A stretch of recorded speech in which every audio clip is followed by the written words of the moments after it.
cómo se va entendiendo y desarrollando esta interesante noticia. Les decía, hemos conversado, ¿no?, con varios especialistas en varios frentes y todos coinciden en la necesidad de reiniciar las clases escolares lo más rápido posible. El Perú está definitivamente rezagado.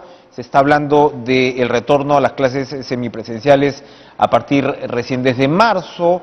Ha habido cambio, por supuesto, de ministro de Educación. El señor Cadillo ha sido reemplazado por el señor Gallardo. Y es un frente, como les decía, todavía incierto. Conversamos con la ex ministra de Educación, Patricia Salas, a quien le damos la bienvenida. ¿Cómo está? Patricia, buenas noches. Gracias por estar con nosotros. Un gusto conversar con usted. Buenas noches, Enrique. Un saludo también a tu audiencia. Muchas gracias. Bueno, lo primero, este aparente consenso en la necesidad de un retorno más rápido a clases. Hemos visto incluso en algunos casos direcciones regionales de educación en el norte del país que se oponen a hacerlo en noviembre, en diciembre, bajo ninguna capacidad. ¿Cómo observa usted este proceso? ¿El Perú está realmente rezagado o se está haciendo bien con patear esta decisión para inicios del próximo año, en la práctica, ¿no?, a pesar de que ya hay un número de escuelas en modo semipresencial? Es cierto, hay un número de escuelas todavía pequeño en modo semipresencial, pero hay que decir que hay muchas más escuelas habilitadas, es decir, que podrían empezar sus clases semipresenciales. Yo creo que nos estamos retrasando un poco. Es cierto que hay algunos elementos que complican el retorno presencial y uno de ellos, me parece, es el transporte público en las ciudades grandes. Pero yo creo que podríamos acelerar un poco el paso en lo que queda de este año, de tal manera que el encuentro en marzo sea como más preparado, ¿no? Si vamos a llegar todos en marzo a la vez, nos vamos a enfrentar a muchísimos problemas inesperados, mientras que si vamos avanzando durante este año y vamos aprendiendo de las dificultades, de las experiencias, de las soluciones que los maestros, las escuelas y las familias van poniendo en el proceso, creo que nos llevaría a un 2022 de presencialidad mucho más rápida, mucho más eficiente.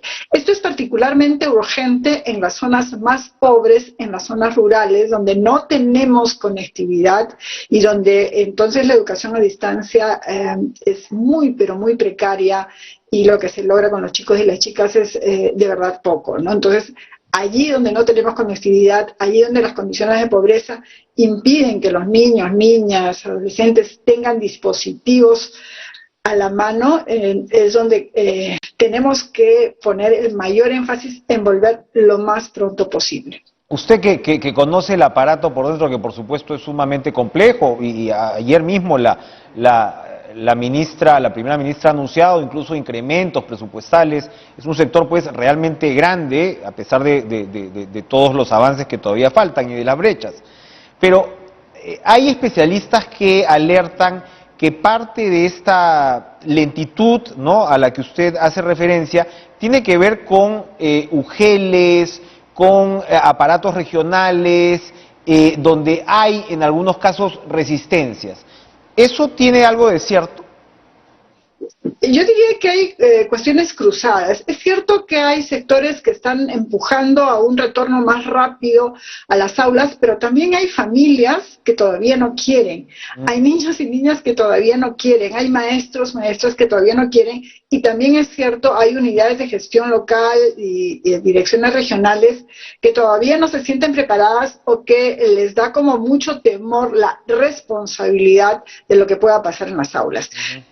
No es como ir a un centro comercial, pues a un centro comercial van los adultos con una decisión propia, ¿no es cierto? En las escuelas van niños, niñas, adolescentes, cuya decisión y cuidado depende de los adultos, y en las escuelas depende de los maestros y maestras, ¿no? Entonces, es una situación delicada de cómo nos vamos a organizar, qué tenemos, qué no tenemos.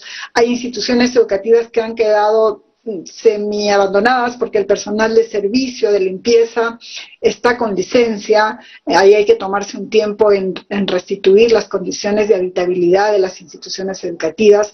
Hay maestros y maestras que todavía tienen temor o que están en el trance de cómo hacen con sus propios hijos, con las propias familias, si se van a trasladar o no de ciudad. Hay elementos algunos bastante complejos. Pero para mí el más importante y complejo de todos es el pedagógico. ¿Con qué diseño, con qué propuesta pedagógica nos vamos a reencontrar en las aulas? No puede ser que un maestro o una maestra llegue al aula, se encuentre con los niños y diga, como decíamos ayer, y empecemos a hacer las cosas como si este año y medio, 2 años no hubieran existido. Han existido, han generado tremendas consecuencias en la heterogeneidad de aprendizaje de los niños. Unos han aprendido más, otros han aprendido menos, porque tenían diferentes recursos. Unos han aprendido unas cosas, otros otras, porque han tenido acceso a diferentes formas de aprendizaje. Muchos niños no están volviendo. Se ha reportado que hay escuelas que están preparándose para la vuelta, donde están yendo casa por casa a rescatar a niños y niñas. Han encontrado muchas niñas, adolescentes que son mamás o que están embarazadas, muchos que se han quedado huérfanos o huérfanas y entonces ahora son el sostén del hogar y tienen que trabajar para sostener el hogar. Muchos de los migrantes venezolanos que se volvieron a su país. Entonces, ahí hay todo un complejo problema de rescatar otra vez a los niños para la escuela, pero sobre todo, repito, de cuál va a ser el diseño pedagógico. ¿Qué va a pasar en el encuentro cuando el maestro o la maestra se encuentre con sus 15, 20, 30 o 35 niños o niñas y descubra, bueno, ya lo sabe, pero tiene que saber cómo procesar las diferencias y las variedades de aprendizaje que han sucedido en sus hogares, ¿no? Porque han tenido diferentes medios, los papás y las mamás no todos han tenido las mismas facilidades o los mismos estilos de trabajo con sus niños o niñas. Claro. Hay niños que tenían un adulto de referencia, otros solamente el hermanito mayor o el abuelito. Hay niños o niñas que lo han tenido que hacer solos. Entonces, esa variabilidad del aprendizaje con que van a llegar los niños al aula tiene que ser debidamente gestionada pedagógicamente por el maestro, la maestra y la escuela. Entonces, ese diseño también es fundamental de trabajar si queremos que lo malo que nos ha pasado en educación se pueda restituir y lo bueno que hemos aprendido se pueda aprovechar para que el periodo post-pandemia nos lleve a una normalidad superior a la anterior a la pandemia. Un desafío no solamente gigantesco, sino múltiple, como usted bien señala. Pasando a otro tema, esto está ocurriendo en medio de una suerte de guerra en el magisterio. El gremio nuevo, el FENATE, donde digamos se origina el liderazgo del actual presidente de la República, obtiene rápidamente en el Ministerio de Trabajo, el ex ministro Maraví les da este reconocimiento, y ahora el FENATE le pide al Ministerio de Trabajo, donde está la señora o señorita Betsy Chávez, que bueno, le anulen la inscripción al SUTEP, basándose en lo que sería pues una mala aplicación, ¿no? De que ellos tuvieron una inscripción regional, por decirlo así, y han tenido un papel nacional. Esto es una pugna que evidentemente trae consecuencias y que llama mucho la atención. También queríamos, por favor, conocer su impresión de esto, que es algo, en realidad, la pugna viene de hace mucho tiempo, pero no había sido vista así en esta dimensión. Sabemos que hay recursos, pugna de recursos por controlar, de rama magisterial, etcétera, pero ¿cómo observa usted este choque? Bueno, la representación del magisterio a nivel gremial ya desde hace tiempo viene siendo fracturada y tiene un conjunto de idas, vueltas, debates, salidas, encontronazos, etcétera. Yo creo que lo que tenemos que hacer es un llamado, y me parece que eso los maestros y maestras saben hacerlo, separar los problemas gremiales de los problemas pedagógicos. No, yo estoy segurísima que todo este enfrentamiento gremial no se va a reflejar en las aulas, en el sentido que los maestros y maestras van a saber diferenciar lo que es una lucha por sus derechos, por su representación, por cómo se cuidan y se acceden a sus propios recursos, que tiene un carril distinto a lo que es el trabajo en sus aulas, con sus niños, con sus niñas.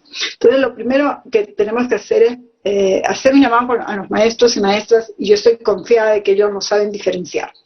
Y segundo, hacer el mismo llamado al Ministerio de Educación, ¿no? El Ministerio de Educación tiene que saber distinguir en qué momento está trabajando la dinámica gremial y reivindicativa del magisterio, que es parte de su trabajo, porque el ministerio es el empleador, entonces tiene que gestionar su relación con los gremios, con el magisterio, con los salarios, con las dificultades que en el ámbito laboral el magisterio se presenta. Pero eso tiene que tener un carril diferente a lo que es su responsabilidad de organización del sistema educativo, para que los maestros y maestras tengan las condiciones necesarias para que los niños y niñas tengan la educación a la que tienen derecho.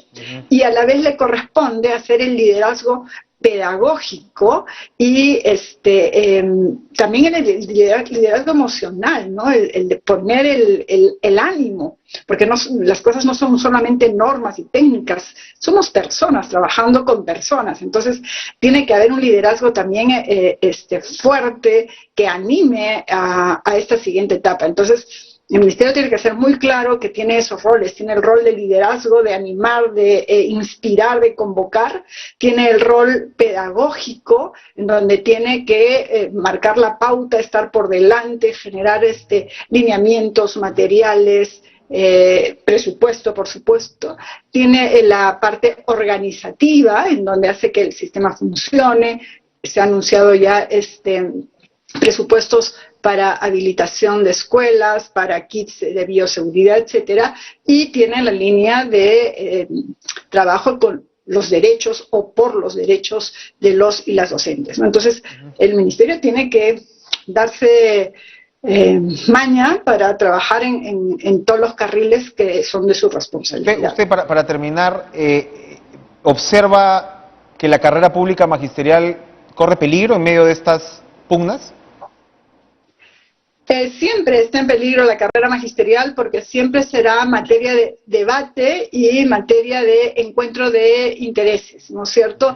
El interés por conservar mi puesto de trabajo, el interés por mejorar mi remuneración, el interés por mejorar la calidad del desempeño magisterial. Entonces, ahí hay intereses encontrados que permanentemente van a estar en debate. Lo importante es que la ciudadanía, el país, el ministerio, el Estado sepan diferenciar bien en qué momento estamos hablando de los derechos de los maestros y cómo conjugar los derechos de los maestros con los derechos de los estudiantes, y ser cuidadosos y no ser arbitrarios. Es siempre un riesgo de que la evaluación, las contrataciones se conviertan en arbitrarias. Eso hay que cuidarlo permanentemente. Entonces, yo creo que el discurso de investidura más bien pone tranquilidad sobre el tema. Cuando la primera ministra habla sobre el tema, está diciendo que sí, van a atender al derecho a mejores remuneraciones, pero también anuncia que todo el sistema de evaluación, tanto para ascensos, nombramientos como desempeño, están siguiendo su curso, ¿no? En ese sentido, yo creo que la Premiera ha sido clara en el mensaje, pero repito, esa va a ser siempre una arena de conflicto, de debate, confrontación, y es también una tarea del ministerio tener el liderazgo suficiente, la creatividad suficiente para ir encontrando los caminos, ir conjugando el derecho del maestro con el derecho del estudiante, y saber siempre que la misión que tiene es garantizar el derecho humano a la educación. Por supuesto, finalmente es el alumno, la alumna, el depositario, ¿no? Evidentemente.